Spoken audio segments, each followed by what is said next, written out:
To Mommy, I know you're worried.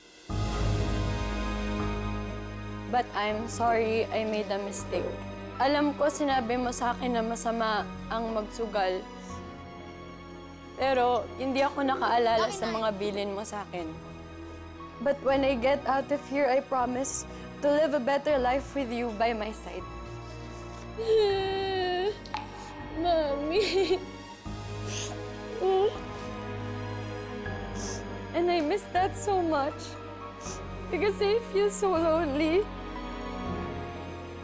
And don't worry about me so much because I promise I will come home. Your loving daughter, Lexi.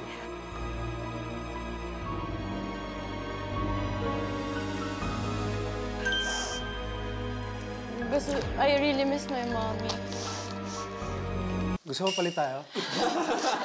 Yung flight 12 midnight tomorrow, pwede mo na i-catch yun, tapos uwi ka muna. Stay ka. Stay muna ako. Magkita kayo ng mami mo.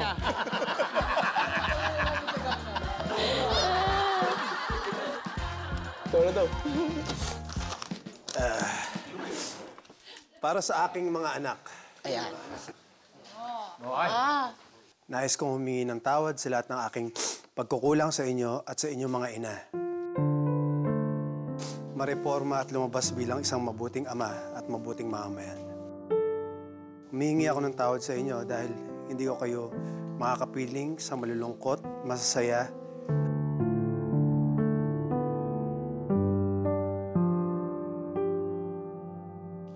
Hinihiling ko lamang na huwag niyo ako masyado intindihin at alalahanin. Sorry mga anak, wala ako sa inyong birthday, Pasko, graduation. Gabi, sorry kung di kita malalakad sa altar sa iyong kasal. Mahal na mahal ko kayo nang higit pa sa buhay ko ngayon at hanggang sa araw na kunin na ako ng ating mahal na ama. Your loving dad, Archie. Oh, ganda naman no.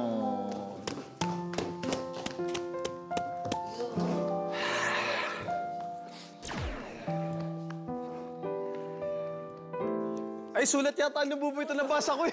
Sorry. Sulat ko yan. Sulat mo ba ito? Sorry. Young seat mo. Nakatouch yung sulat niya. Parang tatay talaga. Magaling siya magsulat. In fairness, ah. Go, boy! Okay. Go, boy. Naiyak na kagad siya. Okay. Naiyak siya kay Archie. Okay. Para sa mga anak ko, pasensya na kayo dahil sa mga oras na to ay nakakulong. Walang iyak ka kasi! Walang iyak ka kasi! Walang iyak ka kasi! Kayo nag-start to eh! Ako yung anay mo! Pag-usapan natin, nababad trip ako.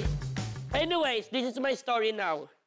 Pasensya na kayo dahil sa mga oras na to ay nakakulong ang papa dito sa malamig na 4 na sulok dito sa Korea.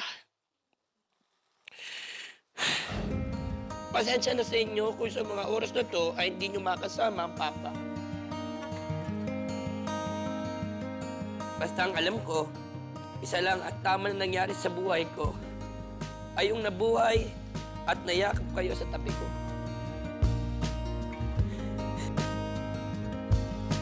Mahal na mahal ko kayo, Vlance and George. With a caps lock, Papa. Perfect. That's what I think. Suporta lang, suporta lang, suporta lang. Punta tayo kay Miguel. Pag-ano na tayo. Sulat ko sa kapatid ko. Sobrang haba niyan, insan. Ganda ka magsulat. Ganda pa. Yuan, sana maayos at komportable ka ngayon dyan. Huwag kung ano-ano inaatupag mo. Huwag ka mag-iinom. Huwag ka magsusugal. Please, ha? Marami pa akong pangarap para sa'yo. Huwag ka masyadong tumutulad sa kuya mo, ha? Miss ko kayo. Sobra. See you soon. Ha? Pangako. Dear CJ, Alam kong hindi mo pa naiintindihan to, pero hayaan mong basahin sa'yo to ni Lola, Ma'am. Ayun, nahuli kaming lahat kasi sugal yung nilalaro namin. Alam mo, habang sinusulat ko to ngayon, nakakulong ako dito sa malamig na selda. Sobrang miss ko na kayo. Mahal na mahal ko kayo. Kung kailan namang gumastos na ako at binawasan ko ang pagtitipid ko, saka naman ako nakulong. Nalulungkot ako na nakakulong ako dito ngayon, pero huwag kayong mag-alala. Gagawa ako ng paraan para makalabas dito, kasi sayang naman yung mga pasalubong na ipamili ko. Hello, tatay. Kamusta? Nandito ako sa Korea. Ang ganda dito. May snow. Bibilang kita ng pasalubong yung sombrero na gusto mo. Binabantayan lang tayo ni nanay palagi.